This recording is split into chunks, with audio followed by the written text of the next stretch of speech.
Sir నమస్తే. నమస్తే అండి. తెలుగు సినీ కార్మికులు మరోసారి సమ్మెబాట పట్టబోతున్నారు. 3 సంవత్సరాలైనా గానీ ఇంకా వేతనాల్లో సవరణ జరగలేదు. తెలుగు నిర్మాతలు ఎవరు కూడా సరిగ్గా స్పందించలేదు.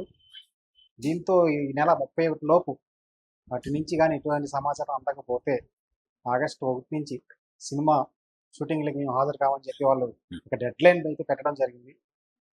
మరి నిర్మాతలు ఎలా స్పందించబోతున్నారు? ఇండస్ట్రీ నిజంగా షూటింగ్‌లు బంద్ అవుతాయా? ఈ లోపైన చర్చలు సఫలమయ్యే అవకాశం ఉందా? అంటే 3 ఏళ్ల క్రితం ఇలాంటి సందర్భంలోనే నిర్మాతలు కౌంటర్ ఆపరేషన్ చేస్తూ హ్మ్. తాము సమ్మెబాట పట్టినటువంటి ఒక విచిత్రమైన పరిస్థితి చూసాం. అవును. అంటే నిర్మాతలు స్వచ్ఛందంగా మేము సినిమాలు తీయమన్నారు. అవును. తీయమని చెప్పి చాలా విషయాలు మాట్లాడారు ఆ రోజుల్లో దిల్ రాజు గారు. అవును. అంటే గిల్ట్ వర్సెస్ నిర్మాతల మండలి అనే ఒక వివాదం కూడా నడిచింది ఆ టైంలో. హ్మ్. అంటే active producers, producers, inactive producers అవును. 2 అనేటువంటి ఒక గొడవ నేపథ్యంలో ఆ సమ్మె జరిగింది, ఆగిపోయింది. హ్మ్. ఫైనల్ గా ఆ రోజుల్లో తీసుకున్న ఏ నిర్ణయం అమలు జరగలేదు. ఏ ఒక్క నిర్ణయం కూడా అమలు జరగలేదు. అవును. దిల్ రాజు గారు ప్రకటించినటువంటి ప్రకటన మాత్రం యూట్యూబ్ లో లైవ్ లోనే ఉంది. హ్మ్. ఆయన చేసిన రకరకాల ప్రకటనల్లో వీళ్ళ వేతనాల సమస్య కూడా ఉంది. హ్మ్. అంటే అంతకు ముందే వీళ్ళు సమ్మె చేస్తున్నారు. సమ్మె జరుగుతూ ఉండగా వీళ్ళు కట్ చేస్తూ వీళ్ళు వచ్చారు లైన్ లోకి. అవును. వచ్చి అందరి సమస్యలు పరిష్కరిస్తామని చెప్పారు. అప్పుడు కూడా ఇలాగే షూటింగ్ ఆగిపోతాయా ఆగిపోవా అనేటువంటి చర్చ టీవీ ఛానల్స్ లో గొడవలు అవును. ఇవన్నీ జరిగినాయి. హ్మ్. అంటే ఇది జరిగి 3 ఏళ్ళు దాటిపోతున్నా ఇప్పటి వరకు అతిగతి లేదు, ఏమిటి పరిస్థితి అని చెప్పి వాళ్ళు అవును. ఒకసారి అడిగే ప్రయత్నం చేస్తున్నారు. హ్మ్. అయితే వీళ్ళకి ఏం సమాధానం చెప్తుంది ఛాంబర్ అంటే, సినిమా పరిశ్రమ గందరగోళంలో ఉంది ప్రస్తుతం. థియేటర్ ఉంటుందా ఉండదా తెలియట్లేదు, అవును. సినిమా ఏమైపోతుందో అర్థం కావట్లేదు, ఇవన్నీ చెప్తారు. హ్మ్. చెప్పి జరుగుతున్న పద్ధతిలో కొంతకాలం ఇలాగే జరగనిద్దాం, హ్మ్. మేము కూడా అందుకనే ఏమీ మాట్లాడట్లేదు, ఇలాంటివేవో చెప్తారు. చెప్పి వాళ్ళు చెప్పినటువంటి రేట్లు కాకుండా ఇంకేదో రేటుకి ఒక సెటిల్మెంట్ అయితే జరుగుతుంది. హ్మ్. కనీసం ఆ సెటిల్మెంట్ అయినా జరుగుతుందనే ఉద్దేశంతో వాళ్ళు ఇప్పుడు సమ్మె పిలిపించారు. హ్మ్. ఆ రోజుల్లో దిల్ రాజు గారు అద్భుతమైన మాట చెప్పాడు. అంటే మల్టీప్లెక్స్ల్లో హ్మ్. స్నాక్స్ రేట్లు తగ్గించడానికి కూడా మేము చర్యలు చేపట్టబోతున్నాం అని చెప్పాడు. ఆ నిర్మాతల సమ్మె ముగింపు సందర్భంగా ఏర్పాటు చేసిన ప్రెస్ కాన్ఫరెన్స్. ఓకే. ఈ రోజు వరకు అది అమలుకు నోచుకోలేదు. పైగా నిన్నో మొన్నో ఈ కింగ్డమ్ ప్రొడ్యూసర్ నాగవంశీ గారు కూడా ఏమిటా రేట్లు అన్నాడు. అవును.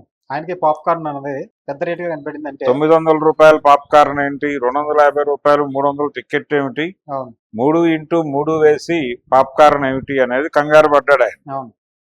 కాబట్టి ఈ కంగారు పట్టు 3 ఏళ్ల క్రితమే ఈ ఇష్యూ వచ్చినప్పుడు మేము సాల్వ్ చేసేస్తున్నాం గంటలో అన్నట్టు చెప్పాడు ఆయన. హ్మ్. ఏది పరిష్కారం కాలేదు, ఇది కూడా పరిష్కారం కాలేదు. హ్మ్. కాకపోవడం వల్ల ఇప్పుడు వాళ్ళు సెటిల్మెంట్ కోరుతూ మా వేతనాలు పెంచండి అని అడుగుతున్నారు. హ్మ్. సినిమా పరిశ్రమ కష్టాల్లో ఉంది అని చెప్పి వీళ్ళని ఏదో కంట్రోల్ చేసే ప్రయత్నం డెఫినెట్ గా జరుగుతుంది. హ్మ్. అంటే సినిమాల సక్సెస్ శాతం పడిపోయింది, హ్మ్. సినిమాలు ఏవి థియేటర్లలో నిలబట్టలేదు, రెండో రోజు వసూళ్లు ఉండటం లేదు, జనాలు రావడం లేదు. జనాలు సినిమాలకు రావడం లేదని చెప్తున్నారు. కానీ హ్మ్. అదొక రాంగ్ ఆర్గ్యుమెంట్. సినిమా వ్యాపారం ఆగలేదు. హ్మ్. సినిమా వ్యాపారం ఆగితే ఫిలిం నగర్ క్లోజ్ అయ్యేది. హ్మ్.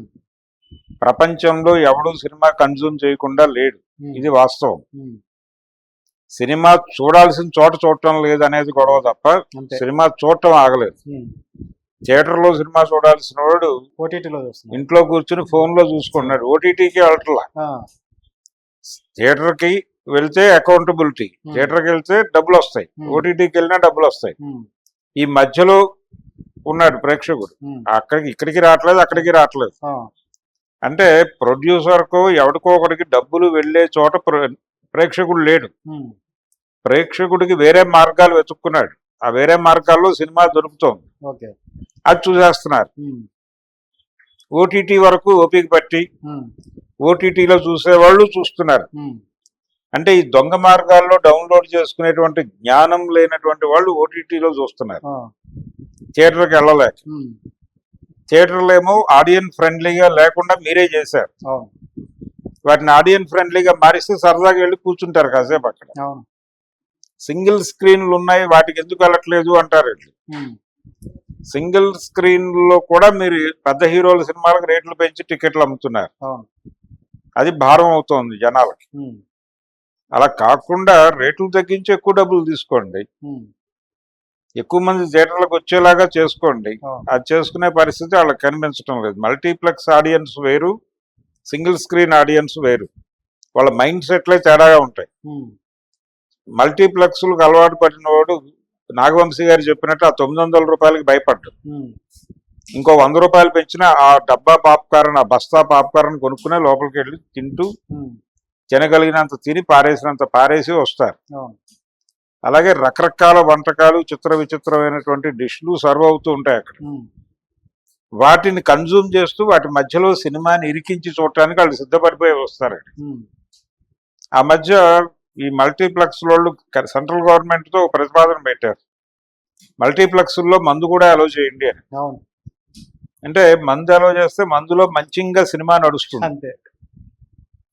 ఇది పరిస్థితి. ఉమ్, సో మల్టీప్లెక్స్ ఆడియన్స్ వాళ్ళు రిచ్ కిడ్స్, వాళ్ళ గొడవ వేరు. ఉమ్, సమాజంలో సామాజిక అంతరాలు చాలా పెరిగినాయి. ఉమ్, అంటే 90లకి ముందు ఉన్నటువంటి సెక్షన్, అంటే బాగా దారుణమైనటువంటి డబ్బులు ఉన్నటువంటి వాళ్ళ సంఖ్య ఆ రోజునున్న శాతానికి చాలా రెట్టింపు పెరిగింది. ఇప్పుడు ఈ వాస్తవాన్ని కూడా గుర్తించాలి. ఉమ్, ఆ తాలూకా జనాలు అంటే ఇన్కమ్ సోర్సులు విపరీతంగా ఉన్నటువంటి సెక్షన్ అదొక ప్లెజర్ ట్రిప్ కింద వెళ్తున్నారు. వాళ్ళు సినిమా అనేది వాళ్ళకు ఒక భాగం మాత్రమే. అవును. వాళ్ళు ఇతరేతర కార్యక్రమాలు కూడా నడిపేసుకోవడం కోసం మల్టీప్లెక్స్కి వెళ్తారు. వాళ్ళ గొడవ వేరు. అవును. ఈ సింగిల్ స్క్రీన్కి వెళ్ళే వాళ్ళు వీళ్ళ స్థాయి వేరు, వీళ్ళ సంపాదనలు వేరు. అవును. వీళ్ళు రూపాయి పావలా ప్రేక్షకులు. అవును. ఈ రూపాయి పావలా ప్రేక్షకులకి ఈ థియేటర్లో కూడా రేట్లు పెంచితే వీళ్ళకి తట్టుకోలేక వదిలేశారు. ఉమ్, రెండోది ట్రాన్స్పోర్టేషన్ ఛార్జెస్ పెరిగినాయి ఉమ్, రకరకాల కారణాల చేత. సిటీ బస్ రేట్లు పెరిగినాయి, మెట్రోల్ రేట్లు పెరిగినాయి, పెట్రోల్ రేట్లు పెరిగినాయి. ఈ గందరగోళంలో వాళ్ళకి సినిమా బలాం చోట దొరుకుతోంది అనే మాట చెవిలో ఒక రకంగా అదేదో అమృతపు చుక్కలు పోసినట్టు వినిపించి ఉమ్, ఎక్కడ డౌన్లోడ్ చేసుకోవాలో, ఎలా డౌన్లోడ్ చేసుకోవాలో అడిగి ఒకసారి నేర్చుకుని అలా డౌన్లోడ్ చేసుకుని ఉమ్, ఎవరింట్లో వాళ్ళు కూర్చుని, పైగా ఫోనులు టీవీకి అనుసంధానం చేసి చూసుకునేటువంటి టెక్నాలజీ డెవలప్ అయింది. అవును.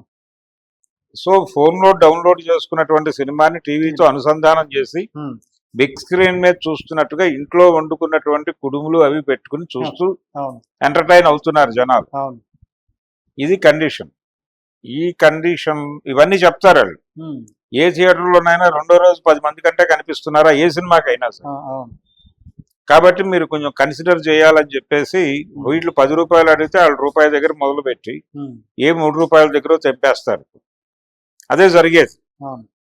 అది జరగటం కోసం, కనీసం అదైనా జరగటం కోసం వీళ్ళు సమ్మె పిలిపించారు. ఉమ్, ఈ సమ్మె మీద డిస్కషన్స్ జరుగుతాయి. సమ్మె దాకా తీసుకెళ్లరు. ఆగస్టు రేపు ఉమ్, 1వ తారీఖు నుంచి సమ్మె అంటున్నారు. అక్కడ దాకా ఉండదు. ఈలోపే అవ్వచ్చు. ఈ లోపలనే ఛాంబర్ లో మీటింగ్ వేసేసి ఉమ్, 24 క్రాఫ్ట్స్ కాదు, ఇప్పుడు 26 అంటున్నారు. అవునా? ఎలా? అంటే విఎఫ్ఎక్స్ లు ఇవన్నీ కలిపి, విజువల్ ఎఫెక్ట్స్ ఇంకేదో కలిపి, ఓకే.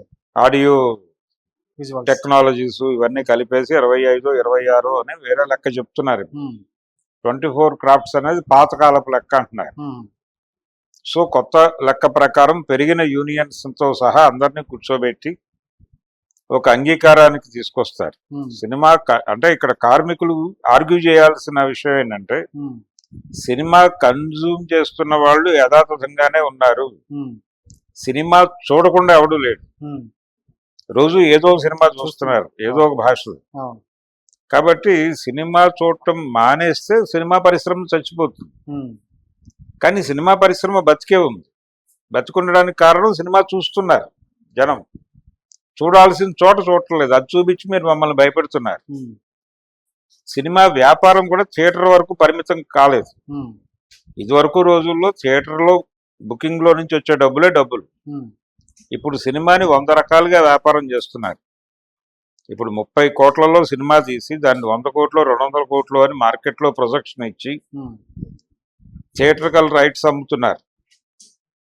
ఒక రేటుకి వస్తే ఓకే, రాకపోతే రిఫండ్ చేస్తామని చెప్పి అగ్రిమెంట్లు రాసుకుంటున్నారు, ఇస్తున్నారు. ఉమ్, అక్కడ గొడవ పట్టలేదు. కానీ థియేటర్లో ఒక పాజిటివ్ ఒపీనియన్ జనం నుంచి రప్పించి పాజిటివ్ రివ్యూస్ రాబట్టి ఉమ్, ఈ రివ్యూస్ పాజిటివ్ ఒపీనియన్ ని చూపించి ఓటీటీల వాళ్ళని ఒప్పించి అక్కడ టికెటింగ్ సిస్టమ్ లో సినిమాని పెట్టి ఉమ్, అక్కడ కొంత రెవెన్యూ గెయిన్ చేసి ఫర్దర్ ఫైనల్ గా ఒక ఓటీటీకి అమ్మేసి ఇతర భాషల్లో కూడా ఓటీటీలకు అమ్మేసి శాటిలైట్ వివిధ భాషల్లో శాటిలైట్కి అమ్మేసి ఇన్ని రకాల వ్యాపారాలు జరుగుతున్నాయి. డిజిటల్ బిజినెస్ జరుగుతుంది. టైటిల్ అనౌన్స్మెంట్ నుంచి ఈవెంట్స్ హక్కులు అమ్ముకుని డబ్బులు చేసుకుంటున్నారు.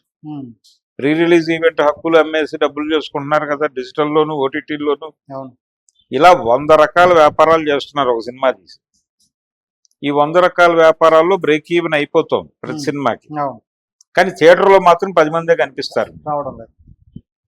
ఇది గుర్తించాలి కార్మికులు. ఉమ్, సినిమా వ్యాపారం నడుస్తోంది, సినిమా కన్జ్యూమ్ అవుతోంది, సినిమా కన్జంప్షన్ ఆగలేదు, ఉమ్, సినిమా వ్యాపారం చచ్చిపోలేదు, Hmm. సినిమా వ్యాపారం హ్యాపీగా నడుస్తోంది. ఓకే.